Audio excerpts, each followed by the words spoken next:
Okay, here it goes. Um, our new Jeep YJ is on its way to the house, where we're going to work on it for a couple of months while we get it ready to put on the road. It's got a couple of problems with it, and we'll go through that as after this thing gets parked. But here's our new Jeep Wrangler YJ coming on into the driveway. Right here?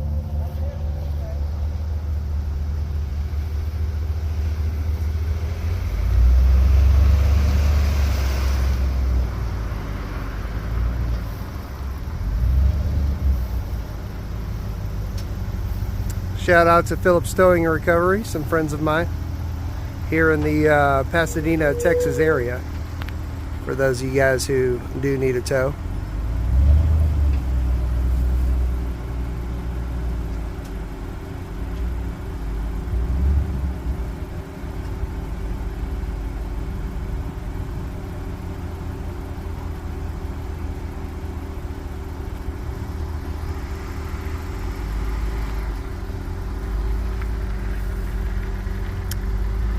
Looks pretty clean.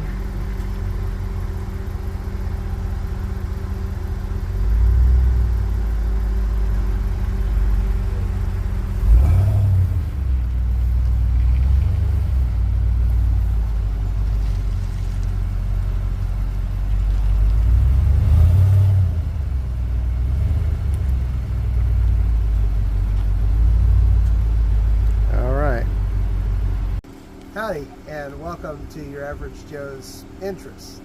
Today's interest, 1990 Jeep Wrangler YJ. We just purchased this from a friend of ours who's had it in the family for ever since it was brand new. We're going to do a brief walk around here in just a little while and let's see what kind of work that we have to do on it. Okay, so first let's go ahead and do a walk around on this vehicle.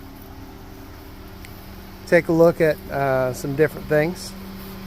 Just get a couple of good shots because, man, it is beautiful. We can definitely tell that it is the original paint job. Lots of nicks on the paint. I'm trying to decide how we want to take care of this. Whether we want to do a clear coat over the top of it all, or whether we want to get a new paint job, just go back to the original color. I want to keep this thing so far. I'd love to keep it as original as possible, and possibly a lift on it whenever you guys start taking a look at this video. Y'all tell me your opinion of it. Would it be better to keep that classic look with low and long, or go ahead and lift it up a little bit for a little bit better capabilities out on the trail? This used to be a daily driver for the gentleman who owned it. It's got 150,000 miles on it, or thereabouts. When he lived here in Texas, he drove it around. He took it to Florida with him when the family moved there, and then finally to Maine, where the family lived for the remainder of his life. Take a look on the inside. Leather's pretty clean. Everything's there. Even a brand new tire from about 4 years ago. I'll show you guys the receipts on that stuff. But it's about as clean as it can be for a 35-year-old vehicle. And based upon the information I received from the most recent owner, the granddaughter, it's got two problems with it that we got to take care of before we put it on the road. First of all, the clutch slave cylinder. Thinking about changing out the clutch master cylinder at the same time to make sure that we take care of any future problems. And then I'd also thinking about taking a look at that clutch and see what kind of shape it's in before we put the transmission back together. Those of you who don't know, that clutch slave cylinder is located inside the bell housing, so you actually have to remove the transmission before you can do any work on it. Also, like I said, thinking about changing out that clutch, and we'll take a good look at it. This will be the first time I've lifted up this hood at all. Like I said, Just recently bought this guy, and I looked at it a few years ago when it was sitting in my friend's driveway and told her, well, if you're interested in selling it ever, give me a call first. And sure enough, she did, and that was very sweet of her. Please give me a moment to lift up the hood, and I'll be right back with you. Okay, there it is, ladies and gentlemen.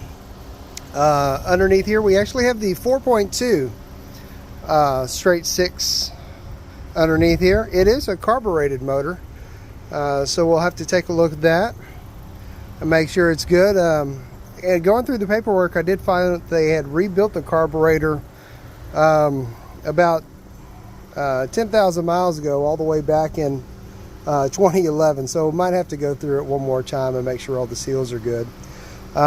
Just taking a look around for the first time underneath the hood. Everything seems to be complete, looks all there. There is a fuel leak, and I actually, when I lifted up the hood, I could smell the fuel leak, so it's definitely there. We'll look around, see if we can find where that fuel leak is at. After we take care of the fuel leak, we'll take a look at removing that transmission and seeing about finding a new slave cylinder and getting that replaced.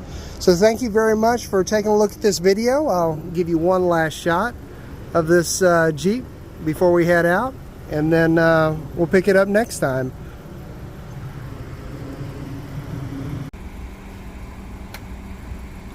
Okay, there it is, the Jeep Wrangler YJ, 1990.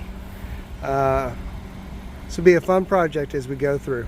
Like I said, I hope this thing to be a daily driver in the future. Let me know your thoughts and opinions on this guy, and let me know what you guys think you might want to see done on it.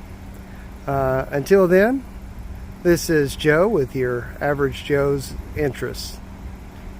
Jesus love you, and so do I.